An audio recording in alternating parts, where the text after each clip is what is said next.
शेतकरी कांदा उत्पादक शेतकरी बांधवांसाठी आताच्या क्षणाची सर्वात महत्त्वाची आणि मोठी बातमी कांदा भाव संदर्भातील आहे। कांद्याचे भाव किती वाढणार, कधीपर्यंत राहणार कांद्याचे भाव वाढ आणि कशामुळे कांद्याची भाव वाढ शकते या संदर्भातील महत्त्वाचे अपडेट आपण बघणार आहोत। आणि परराज्यात काय प्रकारची मागणी कांद्याला आपल्या महाराष्ट्रातील आहे त्या संदर्भातील महत्त्वाचे अपडेट। त्यानंतर संभाजी कलवडे कांदा बटाटा आडतदार यांचं काय म्हणणं आहे कांदा भावासंदर्भातील ते सुद्धा आपण सविस्तर संपूर्ण जाणून घेत आहोत।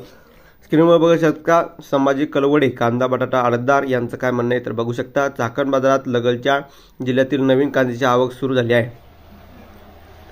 वखारीतील साठवलेला कांदा संपला असल्याने बाजारातील विक्रीसाठी येत नाही। कांद्याची मागणी असल्याने आवक असूनही भाव तेजीत राहत आहे। पुढील 1-2 महिन्यात कांद्याची आवक वाढून बाजारभाव नियंत्रणात येईल। सध्या तरी कांद्याचे भाव वाढणारच आहे आणि वाढेलच राहणार आहे, कारण की मागणीच्या तुलनेने पुरवठा कमी झालेला आहे आणि पुढील 1-2 महिन्यामध्ये कांद्याची आवक वाढू शकते, कारण की नवीन कांदा मार्केटमध्ये येणार आहे आणि त्यामुळे बाजारभाव नियंत्रणात येतील असं संभाजी कलवडे कांदा बटाटा आडतदार यांनी म्हटलं आहे।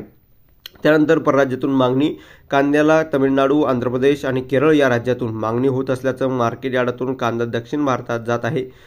त्यामुळे घाऊक आणि किरकोळ बाजारात कांद्याला दर पुढील काही महिने तेजीत असेल। घाऊक आणि किरकोळ बाजारात दर काही पुढील महिने या ठिकाणी तेजीत राहणार असल्याचं असे बाजार समितीचे संचालक महेंद्र गोरे सांगत होते। तर चाकण बाजार समितीचे संचालक या ठिकाणी सांगत आहे आणि संचालक महेंद्र गोरे हे सांगतात की पुढील काही महिने भाव तेजीत राहतील। कशामुळे राहतील, काय राहतील ती तुम्हाला या ठिकाणी बातमी तुम्ही अपडेट बातमी बघितलीच आहे।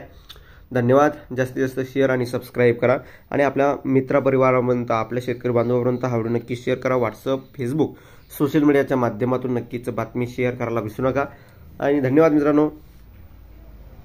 माझा व्हिडिओ शेवटपर्यंत जर भेटूया का माहितीपूर्ण कांदा बाजारभावाच्या अपडेट्स तोपर्यंत इथे थांबतोय। जय महाराष्ट्र, जय श्री, धन्यवाद। सबस्क्राईब करा, धन्यवाद।